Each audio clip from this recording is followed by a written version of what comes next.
The Benjamin Dixon Show is only possible with listener support. Go to www.thebenjamindixonshow.com to register for our blog and join the Progressive Army. We're here at a hipster coffee shop because I will not tell you where we really are. But I'm here with my friend Professor Matt Sinkowitz, and he's in town in Atlanta. Yeah. And you just got through doing a couple of events, speaking, and just doing what you do. Good to have you in town, first of all. Yeah, no, it's great to see you again in person, man. Yeah. So we go all the way back to Boston. We've been covering, I cover politics, and you've been on the podcast many, many times. Yeah. You've hosted the podcast many times, so everyone, when I say your name, they know who you are. And what we just got through talking about, I think is hilarious, that you, like myself, really can care less about the impeachment proceedings. I'm not into these. I got to be honest. I mean, for a number of reasons. One, we know they're not going anywhere, right? Mm-hmm. So, like, the comparison that I made is every so often a friend asks me to do a fantasy football draft, but I know that we're going to stop playing midway and not actually have a championship. Right. That is what these preliminary hearings are to me. They are. There's some fun to it. There's gossip. There's things to talk about. But basically, we know the parameters, and then there will be no championship, right? There is no reasonable path at having an outcome here with the removal of a president. Also, does not seem like he is the kind of person who is going to be shamed into doing anything. And it also doesn't seem that if he makes desperate decisions as a result, that'll hurt him either. And so, on the one hand, of course. I've read the transcript or the pseudo-transcript, and I know what's in there, and it's very clear to me this is totally inappropriate behavior. Right. But it's also clear to me it's not going to result in anything that's worth. Look, I'll follow it from afar. I'll put it that way. Yeah, and I mean, personally for me, like I don't think I've covered it more than announcing it, because I mean, we have the primaries going on, which actually matters. Like, of course, yeah. Because it's really who we get out of the primaries really is going to determine whether or not Donald Trump is there for 4 more years. That's the biggest component of it. But then also, it's this post-truth America that is ultimately the most frustrating to me. The fact that no matter what we show, no matter what they show in these proceedings, it will not matter one bit to half of America. No, that's right, because the problem is so obvious, right? There's no need for drips and drops. And it's very clear that this is an attempt to curry a political favor in exchange, for important military aid to this country, regardless of what you think about, that relationship. It's very clear that's what he's doing. Mm-hmm. It's very clear that. That's within bounds for him, and that it's not out of the ordinary. It's not out of the ordinary, and it's close enough for the people who supported him to not to pull it out of bounds. Is there anything that could be out of bounds for him? That's the question. Like, besides we've actually literally had this conversation probably twice in the last 3 years. The Fifth Avenue shooting. Yeah, right. I don't even think that'd be out of bounds at this point, besides the fact that it'd just be illegal enough for him to be arrested. Right. Well, yeah.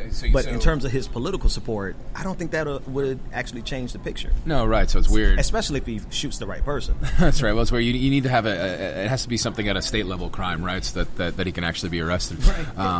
I guess I have enough faith that if you sort of cross that next level and said directly, I'm going to enact some sort of violence against you if you don't support this particular personal issue, that maybe we could get momentum. But it would literally have to be like it has to have no political cover at all, right? The political cover for this Ukraine situation is so paper thin. Right. I mean, it's just enough. It's just enough. I mean, you can have your opinions about the Bidens left and right. He's obviously not worried about corruption in this phone call. It's very clear that's not what he's worried about. That he's worried about digging up dirt. That's completely clear. But it's just enough of in theory, a president could do something that looks kind of like this, and in a slightly different world, it would be more or less okay. So fine. And you were going to have to get a problem. You'd have to go beyond that, away from that, and that means like. Sort of, threatening American citizens with violence. I don't know what it would have to be, but it would have to be close to Fifth Avenue. And that's why I kind of punch out with the impeachment proceedings, but then also almost politics in general. The real question is can this model be replicated with and by anyone else?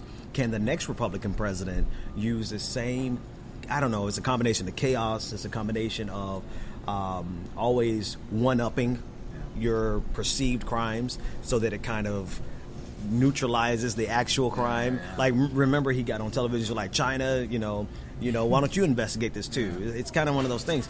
Can this be replicated by anyone else, do you think? Sort of like check kiting scheme, right? Yes. Where he just replaces one crime with another. I mean, this is a place where I guess I'm relatively hopeful. I think that particular brand of sort of escalating insanity and escalating criminality is fairly unique to this character and to the coalition that the character was willing to put together. The concern always is that you find somebody who is sane and competent and also enacts this strategy. And I think there's a little bit of a buffer there insofar as a sane, competent person probably could not enact this strategy, right? There'd be something sort of inherently contradictory about that. However, the activation of some of these uglier elements that you get from it, right? The idea of constant othering of other people and using that as a means of increasing tension. I mean, that's certainly out there and available, and that's something that we know can be done by competent people, right? Competent, awful people. So there's my fear is that not that we get this exactly, but we get sort of more of the kind of ethno-national thing, and a slight twist that actually makes it worse, right? That's the scary part moving forward. Someone more competent, someone more, someone who understands the advantage of respecting norms and institutions. Right. Doesn't commit crime after crime. Crime after crime, and someone who hides behind civility. Because we see that's the Achilles heel for Democrats. Let's just be civil, right? And if someone knows that about you, they can exploit that. So there is the potential for someone else being worse. Go to www.patreon.com/The BPD Show and support The Benjamin Dixon Show. But I want to use your ethno-nationalist comment to pivot to the news from yesterday. Stephen Miller, the emails. There's a lot of them there, but essentially it just shows you exactly what we all knew him to be. Here's not so much the comment on his white nationalism. It's the counter that is being floated by the White House and by his supporters, saying that he's Jewish, so he can't possibly be. Not only could he not be a white nationalist, but this is an anti-Semitic attack on him to call him a white nationalist. Yeah. It's funny how you always come to town. Yeah. No, it's right. So the exasperated Jewish correspondent. Yeah, no. I mean he. So I have a little game that me I'm stumbling here a little bit, but a game that a friend and I play. A friend of mine who's also Jewish. We call it the Son of Sam, Paul Rudd scale. Okay. And so this is a murderer who is Jewish, and Paul Rudd who is Jewish. Yeah. And so it's like I rate all people on the scale. And just to make sure everyone knows, Paul Rudd, Ant-Man. Yeah, Ant-Man. Okay. So it's like Paul Rudd's the guy you're super excited to tell your grandmother that he's Jewish, right? Yeah. And a murderer who happens to have been Jewish is the one that he just happens to be, right? Let's just say that Miller is not on the Paul Rudd end of the scale. He's not Let's go all the way. We can change it to the Miller Rudd scale. Like that's basically it. Right, like if you're super excited to tell your mother or tell your son, or like that this person is part of your ethnic religious group, then that's the Paul Rudd. You're like, oh, it's so exciting, he's so charming, and people didn't know he was Jewish. And did you know that? He also I didn't know. Paul Rudd is Jewish. Yeah, he's very sort of open about it, but he's a mainstream guy too. So there's a little bit something there, right? Whereas Miller's the exact the most shameful sort of thing. So how does that work, right? In your opinion, that a person can be as blatantly white nationalist as Stephen Miller, but he is also Jewish. Yeah. So there's a complicated thread that we've covered before, and you can probably go back to some old podcasts, everybody, and listen to an in-depth explanation. But if you give me like the elevator pitch of how the rationale between this alliance between far right-wing Jewish Americans or Jewish people in general and white nationalism? And then the second part of the question is, how the hell can they get away with floating this? We're saying like calling him out for his racism is anti-Semitic. Yeah, I mean it's complicated. I mean, we've the last time we treaded on this was in the Ben Shapiro arena, right? And one in which it's far worse than Ben Shapiro. Oh, it's not even close. Right? Yeah, that's really it, right? And I'm sure as some YouTube commenters would note, right? There are elements of Ben Shapiro where I can sort of not justify, but sort of explain a series of logic. A lot of it comes through sort of historical experience, the Holocaust and defensiveness, about Jewish security and these sorts of things that can push people to find allies where they shouldn't find allies. That's part of it. Miller seems to be more diseased than that to me. I've got to be honest. When I see him, he just seems opportunistic. Yeah. He just seems like a guy who found an angle. He seems like a guy. I mean, it's hard not to read him psychologically. He seems like a guy in high school who probably, this is a guess, but it's a pretty good guess, right? So he's in a high school. A lot of fellow Jewish classmates. They're all Democrats. They're all liberals. He wants to be a rebel. He wants to be a badass. So as opposed to Shapiro, who I think is coming from maybe a very flawed intellectual place, but a guy who's thought about some stuff at least, Miller to me seems reactionary in the sense of he's got a bunch of liberal Democratic friends, and they're all in support of I forget whoever Kerry or whoever's running for election that year, right? And he gets a lot of attention for being different from that group, and eventually he starts profiting from it, and he starts being used as a token, which is clearly what's happened here. And we've, Jews are not the only group for which the Trump administration has found tokenistic minorities. We'll have that conversation in a second. Yeah. So, I mean, that's my reading more on it, that I see him as a person who both incredibly self-serving and then somebody who made like a bet a long time ago and was just pot committed to a really ugly sort of set of ideas. Based on what I'm guessing is just a reactionary sort of youth experience, as opposed to somebody like a Shapiro who is very invested in some philosophical ideas that are complicated if they lead him to a somewhat similar place. So, interesting. Would you call reactionary politics an ideology in itself, though? Like a methodology, if not an ideology? Is probably better. Yeah, I mean, I see... there is something particularly disturbing about invoking his Jewishness here, because, what you see is him, he's really using this tactic of othering to define sort of the group that he wants to be associated with, right? So he's othering immigrants and he's othering non-white people in order to feel better about his majority status. But of course, this is the tactic that's been used against Jews for millennia, literally since, for thousands of years. And so there is something particularly creepy about it. It does not look like a broader political project to me that is related to his Jewishness. Whereas in the case of Shapiro, I would argue that it is. I don't like how he does it, but I get it. In the case of Miller, it seems to me he's just sold out, man. Like he's just a guy who got a lot of clicks for a lot of bullshit. I don't know if it matters.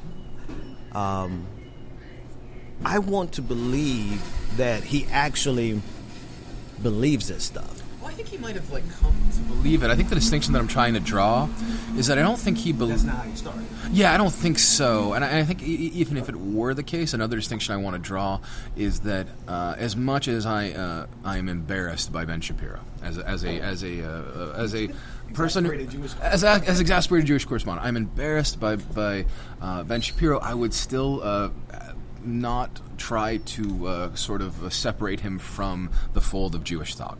I would say he's on an extreme end. He's on an end that I am not sympathetic towards. But I would say that no, this is I recognize this as part of a continuum, a far end of a continuum that comes from a fairly legitimate, authentic way of thinking about Jewish life and experience.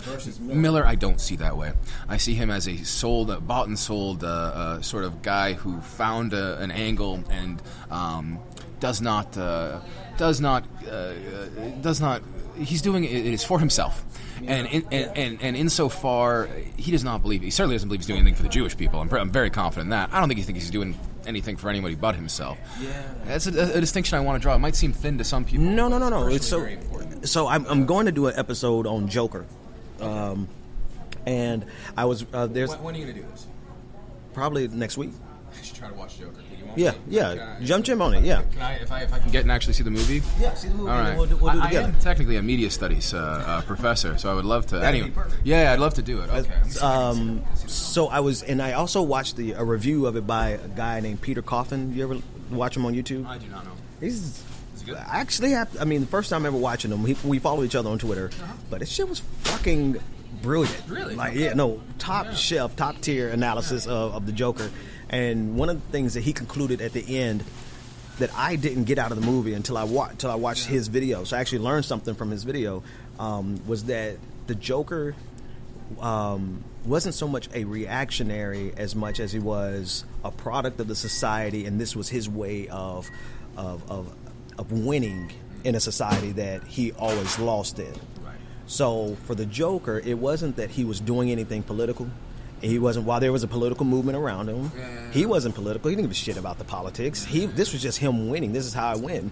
And now it kind of resonates with what you're saying with Miller, in that he has absolutely no political ideology. It's just this is his way of winning when he lost all his life.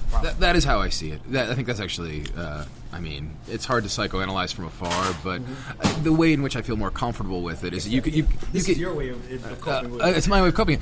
But you can listen to his arguments, right? And you can listen to Ben Shapiro's arguments. And I can tell you, when I look at Shapiro, I can tell you exactly the premises where I see where they come from, and I think that they're wrong, and I think that this is a misunderstanding of this, and this, and that in any case you shouldn't align with these people because they're not ultimately in your interest. Miller doesn't have any of that stuff. He does not have these arguments that I can sort of point to and say, all right, this is where he's getting this from, and I kind of get it. It seems to be full of made up stuff, like just totally made up, and B, it seems entirely, as I said, reactionary. It seems that he is looking at. Sort of looking at a field of political opportunity, realizing there is a lot of energy to be gained by othering people through essentially blatant racism, and that's the play. And so, it might be convenient for me to say, like, I can't put it this way. I'm not going to say that if he's Jewish, he's Jewish. So that's that. I'm just saying he's not legible to me. Okay. In that way, whereas Shapiro, who I also disagree with, is legible to me. Yeah. I can. Okay, so this is weird that when you compare, Stephen Miller actually makes Ben Shapiro look good. I want to be careful. I understand one, right? I understand one, and like, here's another way of putting it. I know people. You gotta let me answer that before. Okay, please. It hangs out Yeah, please. in the audience, because I can't leave stuff like that hanging out in the audience. I needed to jump in too. Exactly. It's not that he's a good person. It's that he at least has a coherent worldview that he's operating by, and it makes sense to him, even though he's dead wrong. It makes sense to him. It makes sense to a lot of people.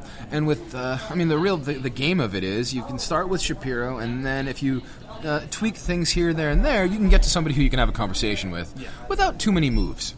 Right, like you have to make some moves. You say, like, well, there are certain principles that you say you have that you seem to be breaking, and you can like lay them out and kind of explain them. And if you make 3 jumps over, then you can have a conversation with that person. Miller, I cannot fathom the number of tweaks that I would have, like twists and turns, to get to the point where floating bullshit white nationalist stories to Breitbart is like how that is. That is out of the realm of it's basically they're in the world of it's illogic, and it's amoral at worst. At best, it's amoral. At worst, it's just nefarious. Yeah.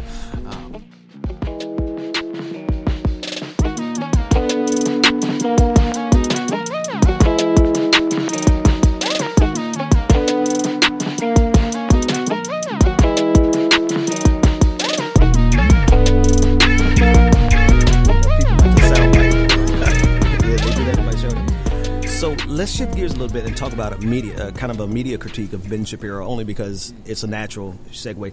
I've noticed a change in Shapiro.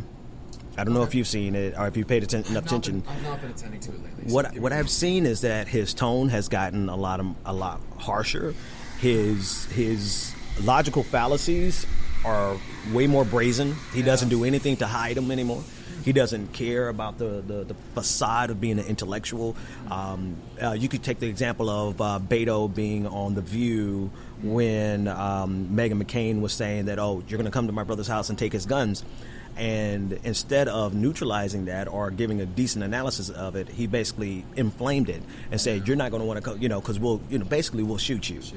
This was his technique, and I'm wondering if he's getting to the point in his career that happens to everyone on all scales, right? Yeah. Even on my little small scale, your audience begins to shape you. Yeah. As much as you try to fight back against it, your audience always shapes you as much as you shape your audience. And I wonder if that's where he's getting in his career. If, you haven't seen it, so just taking my anecdotal... So when you put it that way, I recognize it somewhat in terms of, I'm not a regular listener to the show, to the Ben Shapiro show. I listen to other Bens on podcasts. But no, this is something I recognize in him. I think that's pretty good. I mean, what I suspect is possibly an inflection point is some of his attempts with the book release recently to do mainstream interviews and having them not go very well. Yeah. So there's the really famous case with the BBC. Oh, yeah, right? And I think that's representative. It was an extreme version, but what happens there is that he's trying out his stuff in a broader setting, and the fact is he can't cut it. So he's doubling down. So you have to, right? So the hope clearly when that book came out was to mainstream it, right? To not tack to the center politically so much, but tack to the center culturally, right? To be somebody who can speak, both languages, right? And what tools does he have? One of the major tools he had was this sort of very, very lazy media critique, which was really interesting because that's what comes up in that BBC. Because in the BBC, I forget the name of the broadcaster, but he's a conservative. Right. He's like a well-known conservative. I've forgotten his name, but he's not accused by anyone of being a liberal. And because he disagrees with Shapiro accuses him of being some lefty, right? And then he actually he gets owned, right? Very clear, and then Shapiro has to sort of apologize for it. But what's the lesson here? I mean, one, it's a moment of embarrassment, but two, it's that he does not have the goods to go mainstream, right? He doesn't have the chops. He can't do it, right? He cannot do it. So that does not mean he has to make less money. It just means he has to double down. Yeah. So that would be my take on it. That's actually a great inflection point. And it really was. It was very noticeable because his whole persona is crafted on being the kind of person who could go toe to toe with a major broadcaster or something, which anybody who listens to him knows is not who he is, right? It's fairly clear that he's dealing with straw man. That he's Andrew Neil. Thank you. No. It was it was way lodged back there. But his persona is a guy who can sit with Andrew Neil and debate him or whatever, right? But he doesn't even know the BBC is not a commercial outlet, apparently, if you listen to that interview. I hope I don't get in trouble for this, but he's no Jordan Peterson. No, well, I think it's amazing the upbidding that we're doing in this episode. No, it's true that because Peterson, he got a lot easier British broadcaster, and that I forget the name of that woman now.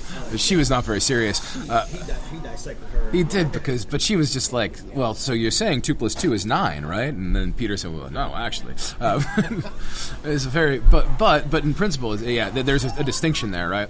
And that Shapiro, he tried to take on the real serious guy, and all he brought was a bunch of stereotypes and easy thinking. The BBC is government broadcasting in a way, but it's also not in a way. But in his head, that was going to be an easy point to kind of score on it.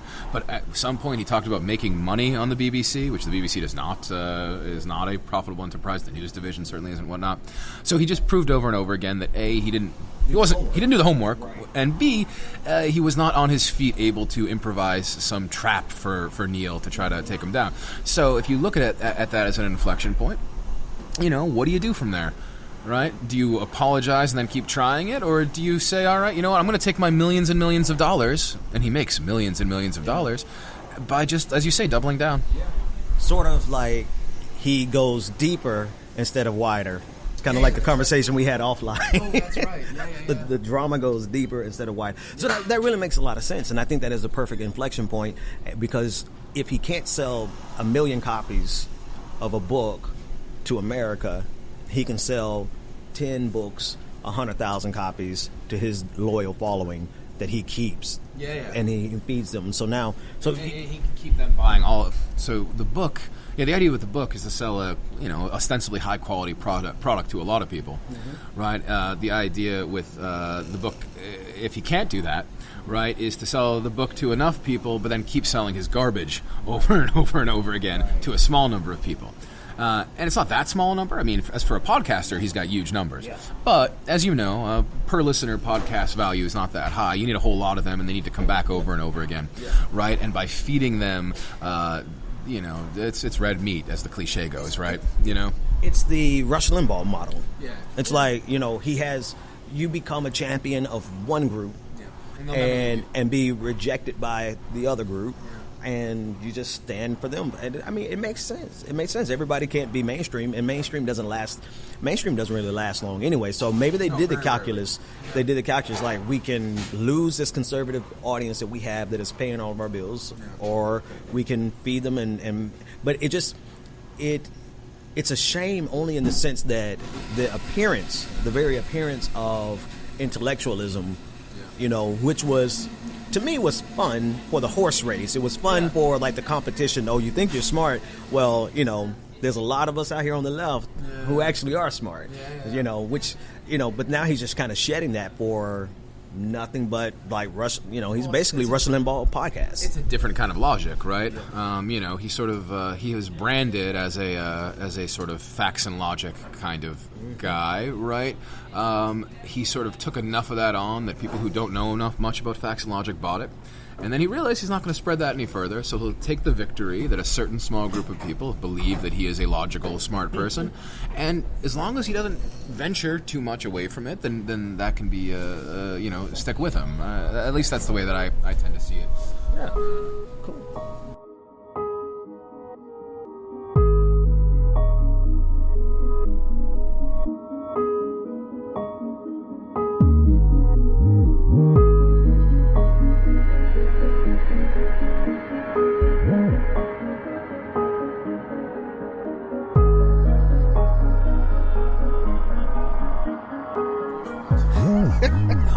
It's hilarious. He always end up on the show, and this time it was honestly not planned at all. Yeah. But it is interesting that the universe works that way. Yeah.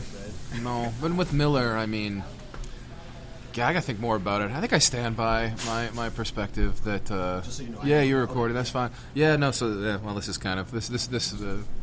We're just chatting. So it could be this idea.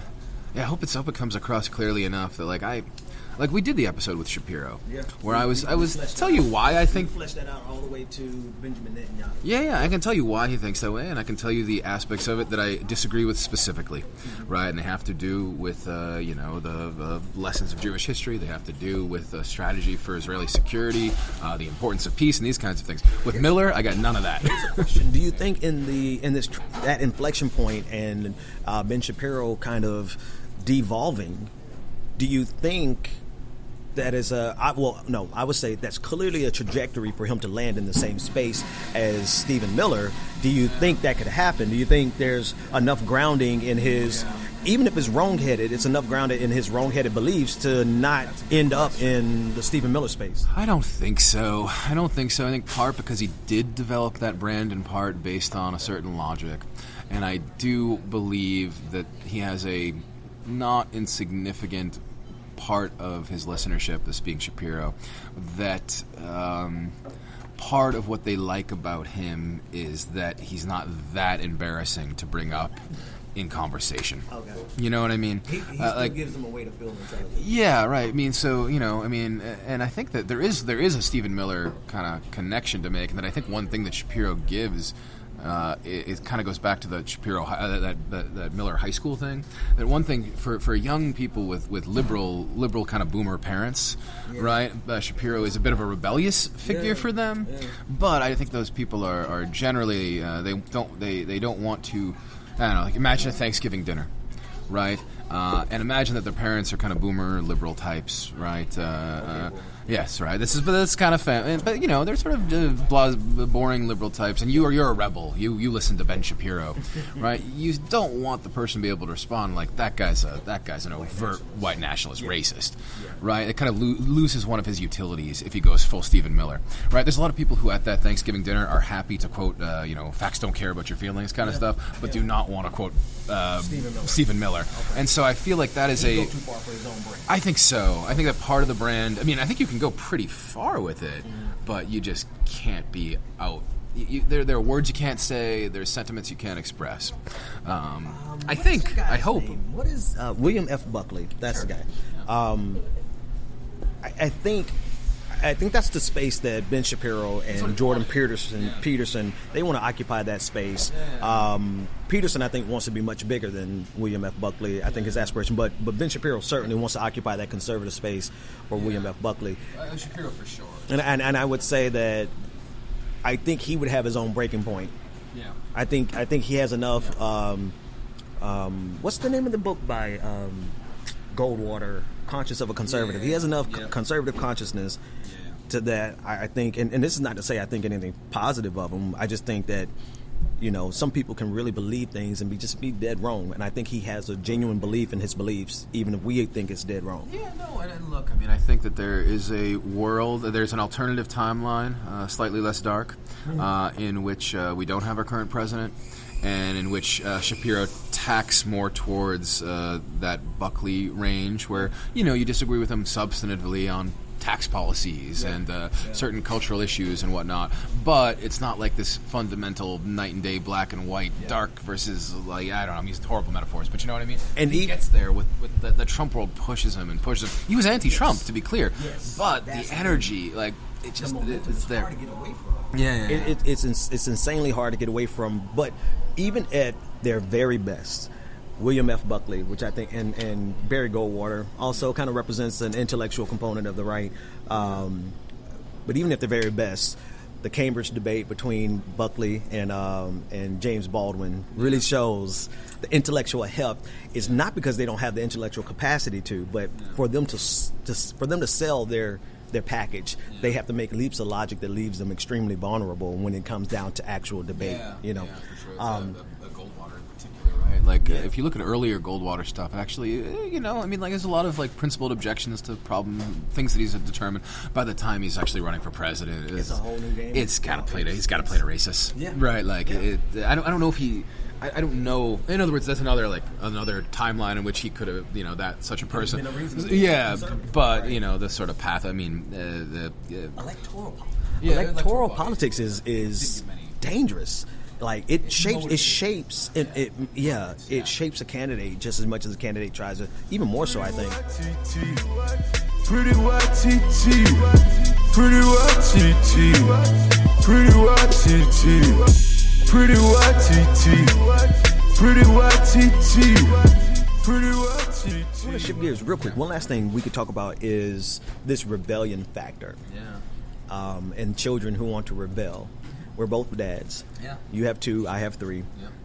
How do you approach that? Like, how do you approach it because it's a natural propensity. Like, I've rebelled against my dad. Yeah. He was a pastor, and I'm like, as much as I have the skill set and the experience to be a pastor, it's like, I just can't do it. Yeah, you know what I mean? So I'm still rebelling against him, even though he's been dead for 14 years now this month. How do we keep our kids from rebelling again? How do we keep our kids from becoming Ben Shapiros? Oh, God, that's good. Well, that is good. And my kids are little, so are yours. But it's not that I don't think about this.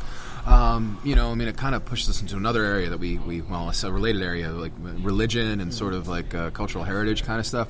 I mean, I will say that, at least as of now, and I hope this attitude doesn't change, when I look at my son, and my daughter's a baby, so it's even hard to project at all. But, I think, let's take religion for an example, right? Like, I don't, if my son becomes a rabbi or if he becomes an atheist, as long as he's a knowledgeable one, I can deal with it. Right, like if he becomes I'm not an atheist, right? If he becomes a good Jewish atheist who knows the history and understands sort of the heritage and the ideas and understands can I feel like we'll be able to talk for always, right? Ignorance is what I'm trying to avoid, right? And for other people, religion is not important at all, and that's fine. Also, you could take it from the other side. You want them to learn, and there are other things. Obviously, I want him to all the good stuff, right? I understand about the democracy and morality, all that. But in general, in these areas, my only real fear is ignorance, is positions of rebellion coming because they simply don't understand. Right, like and you see it in I don't know, like there are brands of like atheist literature that I find great, because the people actually understand what religion is, and they engage with it in terms. And that kind of person, I think, like, all right, they would be rebellious if that were my son, but that would be okay. And there's people who don't understand at all what they're talking about and use stereotypes and invoke BS kind of. So if my son rebels, I can deal with that. If I feel like he honestly knows what he is talking about, and we can continue to discuss. We're going to dig down. Discussion, Here's. Let's go one further. Yeah.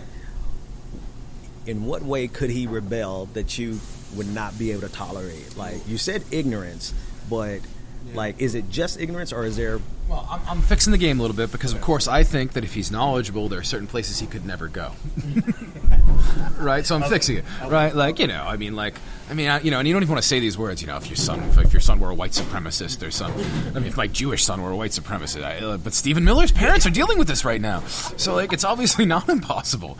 But even to think about it is like so utterly crazy, and so I'm fixing the response a little bit by saying that, Miller just has to be deeply ignorant about stuff. What are the things that you can't cross? I think there's those obvious, like, completely morally unacceptable ones, right? Like white supremacy. I don't even say it out loud. Other than that, I feel, I don't pick my friends via politics. That doesn't mean that wouldn't pick your children based on. And which isn't to say there's not a correlation between my friends and my politics, but more than not, there's probably overlap. But I certainly disagree. So I certainly wouldn't. It would have to be a pretty extreme thing, which I think would have to be based in ignorance, that would push me to really have a problem. With my son. I could make a joke about New York Yankee fandom also. Yeah, no, if my son was a Falcons fan and not a Saints fan, I'm disowning him.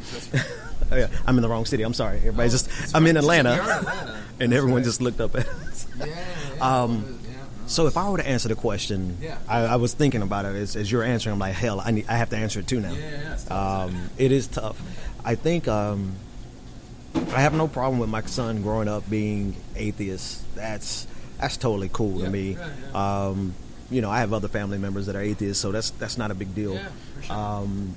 I have no problem with him being a conservative, so long as he brought to conservatism what I try to bring to progressivism.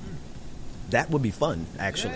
That'd be a challenge. Like, for my son to literally challenge me on the merits, like to actually have the substance. My ignorance disclaimer. Yeah. That's basically what you're saying. That's too easy, right? So where do I write about? Well, you're trying to use my trick, right? You're saying that, but it does show something, which is not true of all people. It shows you believe that one can be a conservative and theoretically, at least, be able to make decent arguments.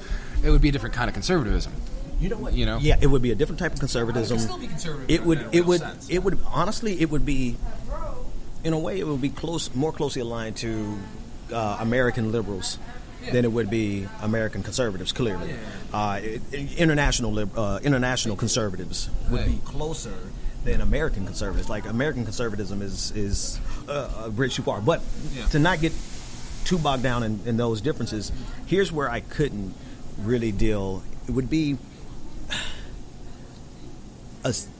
a child who rebels against.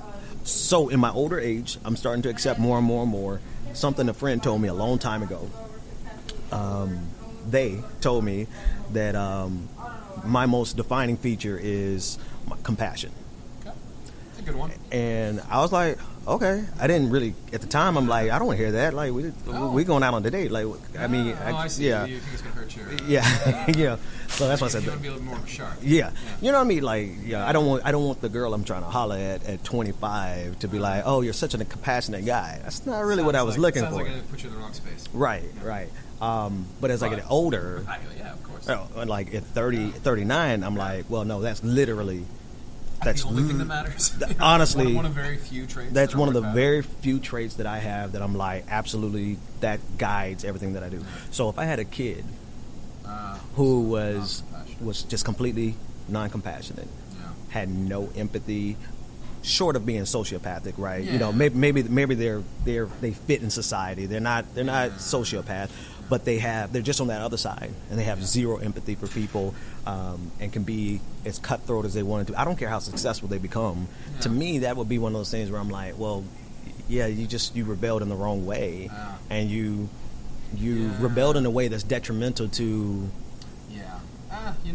to not only society but to you. Yeah, you know. The answer, the I don't know if rebellion's the right word, but the thing that makes me think of, the thing that I really, as a parent, hope to prepare my children to avoid, or to I could put it in the positive, to maintain, is a notion of perspective. Right, okay. Which relates to compassion. In other words, it depends what job you have or whatever else, but we all know people who just cannot see that they work for an institution and they forget that human beings are what makes up the institution, and that's the whole point. And without that, there is no other purpose. And you can be atheist, you can be religious; it doesn't matter, right? Like people are the fundamental point. It's literally the point.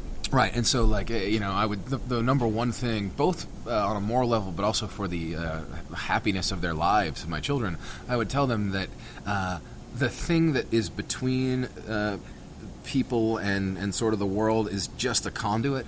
And if you get people do this in partisan politics, right? They become committed to the Republican Party or the Democratic Party, as opposed to using that as a means of trying to help people, right? And you can do that in your job, right? You can say that you're the company you work for and forget, well, it's just representing people, right? That the bit of misalignment, which is pretty common. And in my job, certainly I see people who I'm working in academia, they become invested in the institution, the university, and without any sense that while you're worrying about the university, you're stepping on and making the lives harder for all these people. That kind of thing, which is not so much rebellion, but it can be a way of trying to assert yourself as important. That's really messed up, and that's something that I would want to avoid at nearly all costs. But it could be in a sense. It in my case, it would be rebellion, because that's another way that I try to rebel from my father. Right, my father's fundamental principle, to his own detriment and to the detriment to our family sometimes, was compassion for other people. Putting sort of one of the descriptors that you have for Moses in the Christian tradition is that he sacrificed his family for the people. Right, interesting. And that's another discussion to have. Yeah, really that really is one of the as much as we celebrate Moses in the Christian tradition, at the beginning of his story, before he took on the children of Israel, he kind of abandoned his family, not a full out abandonment, but a negligence. Yeah, that is not. So we can engage with Fred in Jewish. So I was thinking about, and that's how we kind of perceived our dad. He would literally take care of other people before he took care of us sometimes. And not in terms of food on the table. That was always there. House over our head, roof over our head. Emotional, right. Emotional concern and consideration. He would be out taking care. And then so for me, it was I did the opposite of that. Not even on purpose. It just kind of happened. It's I kind of hover over my family, and I try to make sure so in a way it's I don't know if it's rebellion, but it's a noticeable pivot point. And if I pivoted that direction, I wonder if my kids could pivot back in the opposite direction.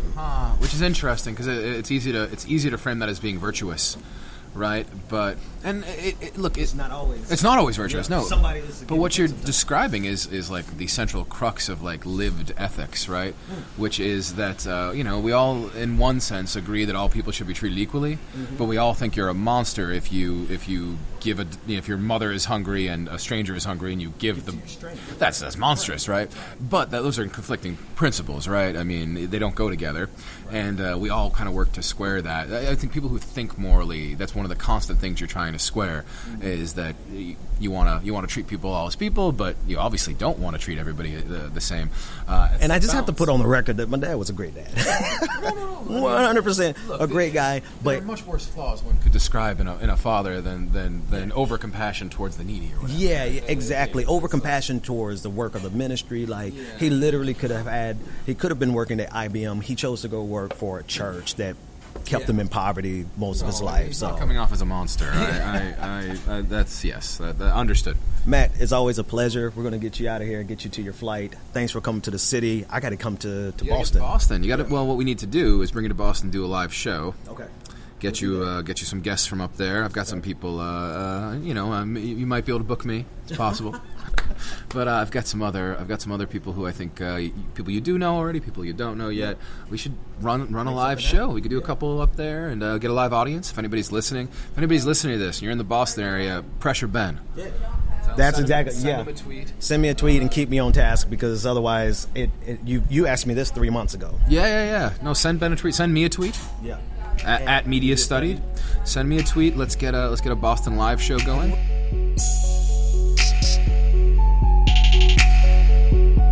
The Benjamin Dixon Show is only possible with listener support. Go to www.patreon.com/The BPD Show and support The Benjamin Dixon Show. If you like this episode